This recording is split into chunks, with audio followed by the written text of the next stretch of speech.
qual o maior milagre realizado por Jesus durante o seu tempo ministerial aqui no mundo. Estamos tentando ver pela palavra de Deus qual foi esse grande e maior milagre. Como base para as nossas mensagens, estamos usando o que Lucas escreveu no capítulo 10, verso 38 do livro de Atos. Vamos então repetir a leitura do texto mais uma vez. Como Deus ungiu a Jesus de Nazaré com o Espírito Santo e com virtude, o qual andou fazendo o bem e curando a todos os oprimidos do diabo, porque Deus era com ele. O texto deixa muito claro que Jesus, durante o seu ministério, ele fez o bem a todos, ele curou a muitos e libertou os encarcerados ou presos pelo diabo, porque Deus era com ele. Entre todos esses milagres que Jesus realizou, qual o maior deles? Nós vamos para mais um desses milagres, ainda não é o maior, mas vamos caminhando para chegarmos lá.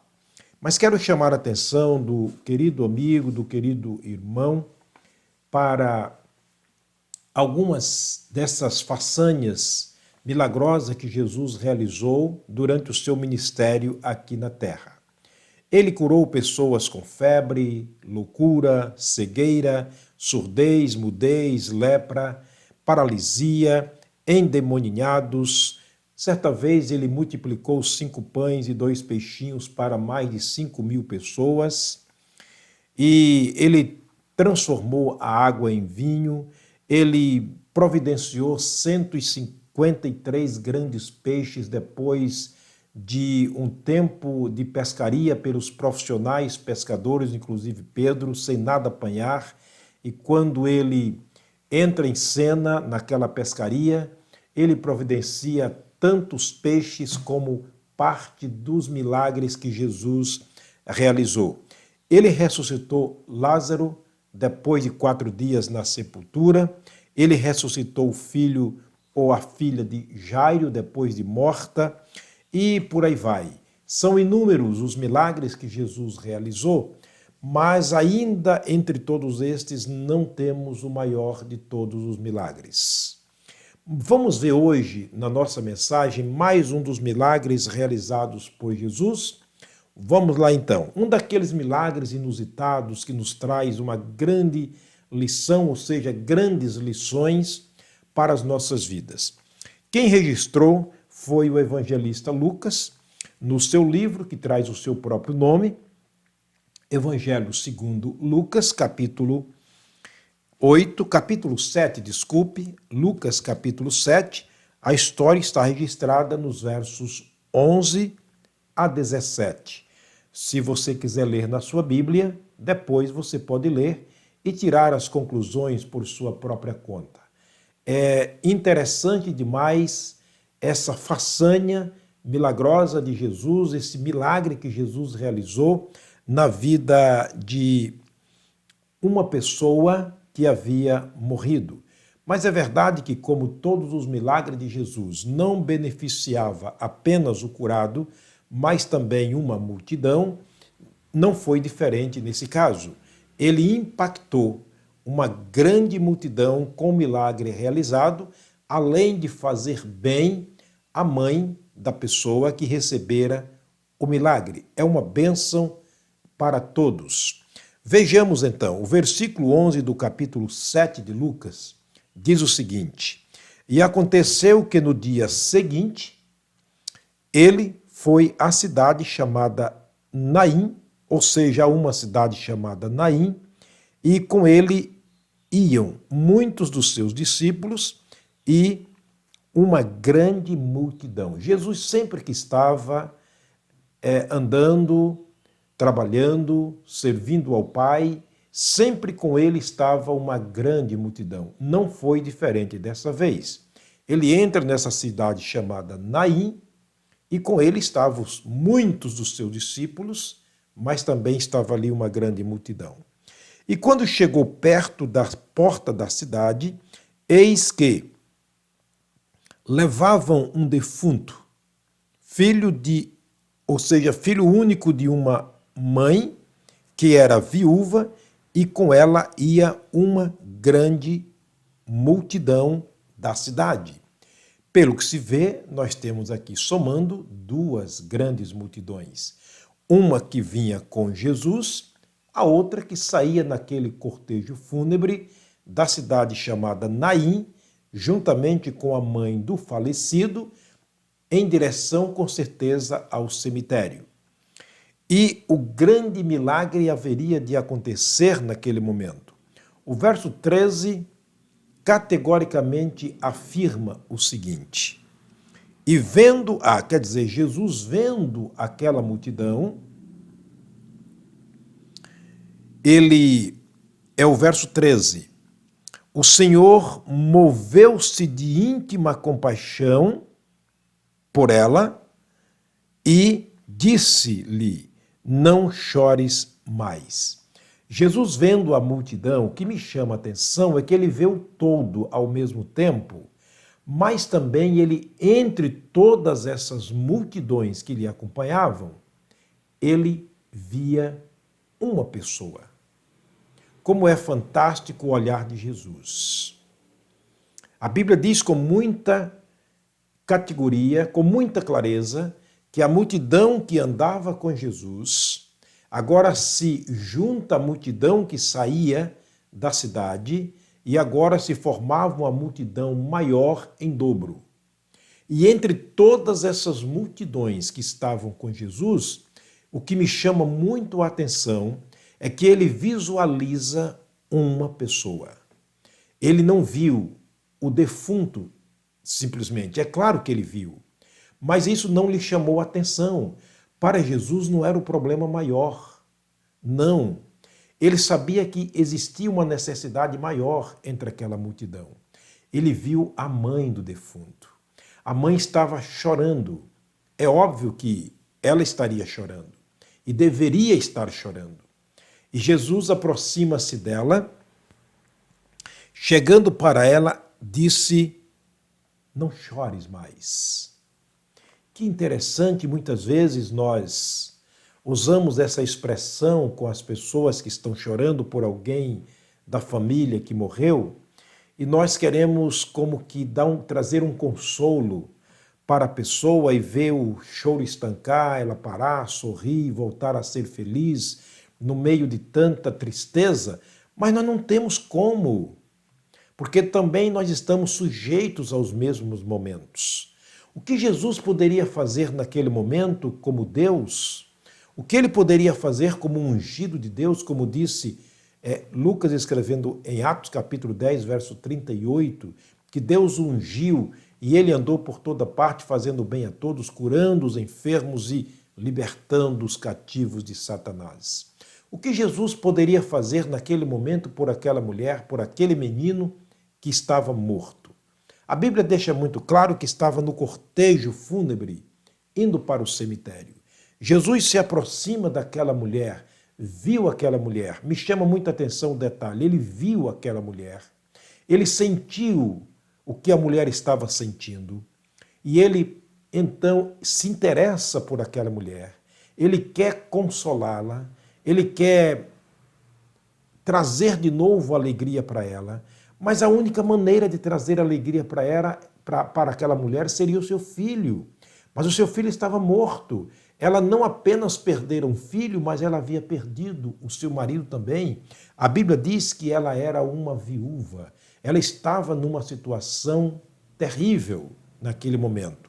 Jesus simplesmente chega e diz: não chores. Mulher, não chores. Essas palavras de Jesus nos traz uma grande curiosidade, porque é como se ele estivesse dando uma ordem, sim, e não era como, mas ele estava dando uma ordem. Ele sabia muito bem o que iria fazer. Quero chamar a atenção para o versículo 14, quando a Bíblia diz o seguinte: e chegando-se tocou o esquife, quer dizer, o morto, o defunto, e os que o levaram ou levavam pararam.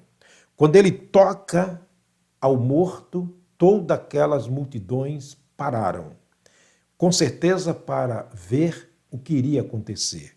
e, na verdade, grande coisa iria acontecer naquele momento. E disse-lhe Jesus: jovem, a ti te digo. Ele agora dá a segunda ordem. A primeira ordem foi: mulher, não chores mais. A segunda ordem agora é: jovem, a ti te digo, levanta-te. Que coisa interessante. Levanta-te. Será que o milagre realmente iria acontecer? O restante do texto diz: e o defunto assentou-se e começou a falar.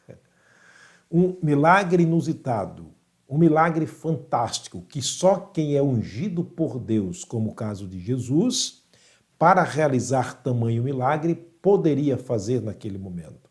O defunto se assenta e começa a falar normalmente.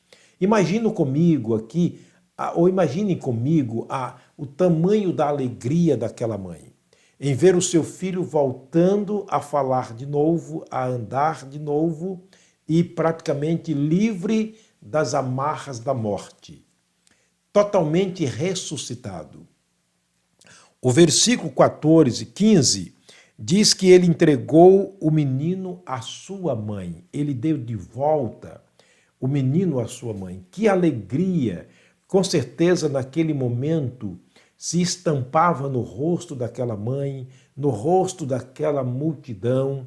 A curiosidade, com certeza, era muito grande e aquelas multidões estavam admiradas, porque a Bíblia diz, o verso 16, que todos quer dizer que de todos apoderou-se o temor e glorificavam a Deus. Todos estavam pasmados, todos estavam admirados. Não era comum se ver aquilo, especialmente no momento naquele momento Jesus Cristo impacta a multidão, naquele momento ele chama para si os olhares da multidão, mas antes de tudo isto, ele viu a mulher que padecia. Meu querido irmão, meu querido amigo, não sei a situação pela qual nós estamos passando, especialmente pela qual você está passando. Eu sei a situação pela qual estou passando, mas eu não sei a sua situação. Pode ser a mais adversa possível na sua vida. Pode ser, por assim dizer, a única experiência desagradável que você esteja passando na sua vida. Talvez você esteja cercado de coisas que lhe traga muita tristeza nesta manhã. Talvez você tenha perdido algo de grande valor na sua vida. Talvez você tenha perdido as esperanças. Talvez você está caminhando para o fim da vida. Jesus está vendo. Entre todas aquelas multidões, Jesus viu a mulher. Jesus foi chamado a atenção por aquela mulher. Ele viu a situação daquela mulher. Uma coisa interessante é que a Bíblia diz que ele foi movido de uma grande compaixão. E ele então agiu, baseado nesta compaixão, que quer dizer a dor que ele sentia era a mesma dor que a mulher sentia. As lágrimas da mulher eram as suas lágrimas. A tristeza da mulher se tornou a tristeza de Jesus. É assim que ele faz, ele se envolve conosco. Ele sente por nós. Ele age no nosso lugar. Jesus não apenas viu, mas ele agiu naquele momento. Jesus não é o Deus apático, separado, longe, alheio aos nossos problemas, às nossas dores e dificuldades. Ele partiu para a ação, realizou o milagre e a felicidade voltou a reinar no coração, no lar daquela senhora e também, com certeza, na sua vizinhança e a todos que lhe conheciam, também recebeu da mesma alegria. O Senhor está vendo a nossa situação. Ele está vendo pelo que estamos passando nesse momento. Ele está vendo o nosso interior. Deus disse ao profeta Samuel: eu não vejo como os homens veem. Os homens veem por fora, o estereótipo, mas eu vejo o que está lá dentro. Eu vejo o coração do homem. Ele sabe das nossas dores, das nossas tristezas, das nossas angústias, das nossas enfermidades, Ele sabe daquilo que mais está nos atrocidando e sobre tudo isso, Ele sabe como fazer, Ele pode fazer e Ele quer fazer. Que o Senhor te abençoe, que Deus possa agir na nossa vida, porque Ele ainda é o mesmo Deus, ontem, hoje e será para sempre. Jesus é o Deus imutável.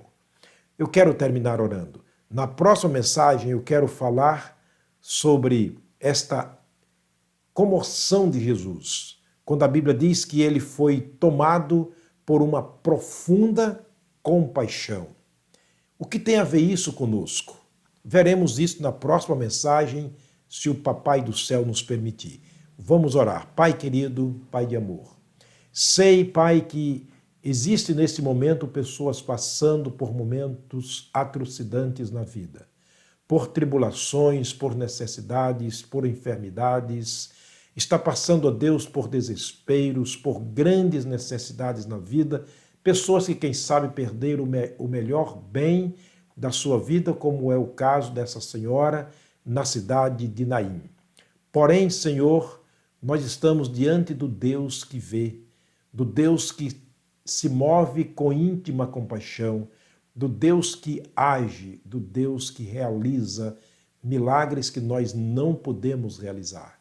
Por isso, Deus, nós rogamos que, pela tua bondade, pela tua graça, na pessoa e no nome de Jesus, o Senhor esteja indo de encontro a essas pessoas, trazendo a Deus a paz de espírito, trazendo alívio, ó Deus, das suas dores, sendo que seja esta tua vontade.